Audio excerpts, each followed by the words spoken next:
Hi, it's Grandma T. Welcome back to my channel. Today I'm going to show you how to calculate the total surface area of some three-dimensional shapes. But first, I just wanted to share with you what some of those shapes are that we're going to take a look at today. We have a sphere, and in this case, a real-life example of a sphere is a ball. We have a Rubik's Cube and a pair of dice, and they are examples of cubes. And we have cylinders, such as you might see in your parents' kitchen on their countertop. And of course, we all know this shape. That's a cone, as represented by this ice cream cone. So let's look at how we're going to calculate the area for shapes like this. But first, let me go over some definitions. Some of these definitions you may already know, but if you don't know them, hopefully after today you'll be able to memorize what they are because they will help you a lot in your geometry classes or any higher math classes where you may see these. So first let's talk about pi. Pi is the ratio of a circle's circumference to its diameter. And there have been a lot of discussions about what pi actually equals. But for all the examples that I'm going to do, I will always use the one that is typically used, which is 3.14 as the value, which represents the ratio of a circle's circumference to its diameter. Next, we have r. You will see r in most of the formulas, and it says, what is r? Well, r is the radius of a figure, and it equals 1/2 of the diameter. Well, Grandma T, what's the diameter? Well, the diameter is a straight line that goes from one side of a figure to the other side of it, and it passes through the center of that figure. And knowing the difference and how r and diameter are related will help you figure out some things that the problem may not give you, but because they give you one or the other of these, you can figure out what the other value is. Here are some formulas that can help you solve a lot of area problems that you will have in geometry. There are others, but these are the ones that we're going to look at today. For example, for the cube, the area is equal to 6a squared, where a equals the length of any edge. So if they give us the length of an edge, all we have to do is square it, multiply it by 6, and we'll know what the area of that cube is. And we multiply by 6 to represent all of the 6 sides, or each of the 6 sides that are on a cube. Next, with your cylinders, the area formula is 2 pi r times r plus h. R is going to be the radius of your base, and the base is the bottom of that object, like these canisters. The parts that's sitting on the countertop, that's the base. And then the height of the cylinder, how tall it is. You can see in this picture, there are 4 different heights. So you would have to calculate 4 different areas for each of these, because the answer will be different because of the difference in the height, even though the base or the size of the bottom of the canister may be the same. And then we have the sphere, and that's represented by this basketball. The formula for that area is 4 pi r squared, where r is the radius of that sphere, and we'll calculate one of those. And then we have the area formula for a cone. That formula is the area is equal to pi times r times, in parentheses, r plus l. R is the radius of the base, and L is the height. So I want to make sure we all understand what we're going to calculate today. Today we are going to calculate the total surface area, which means we have to calculate the area for all the parts of a shape and not calculate the lateral surface area. When you calculate the lateral surface area for a shape, a 3D shape, you do not include the area of the bases. So in this rectangular pyramid, the base of this rectangular prism is here. It would not be included in the area calculations that we would do. So today we're going to work with all of the parts of a shape and calculate the total surface area. Here's our first example, and we are going to find the total surface area of a cube. Remember the formula I shared with you earlier, where the area for finding that area is 6a squared, where a is the length of the edge. Our problem says, find the surface area of this cube if d equals 9 centimeter and is the length of an edge.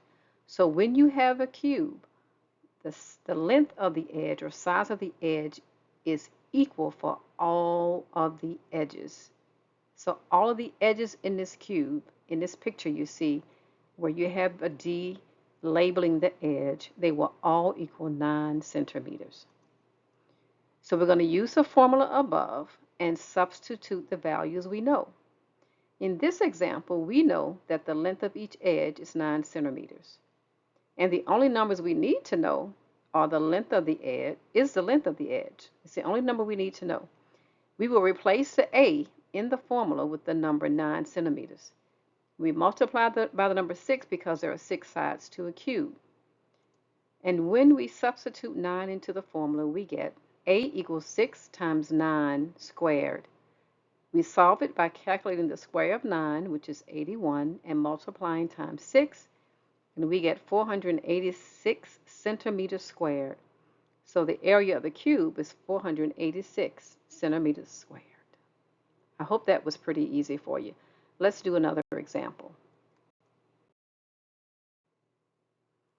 Let's calculate the total surface area of a sphere.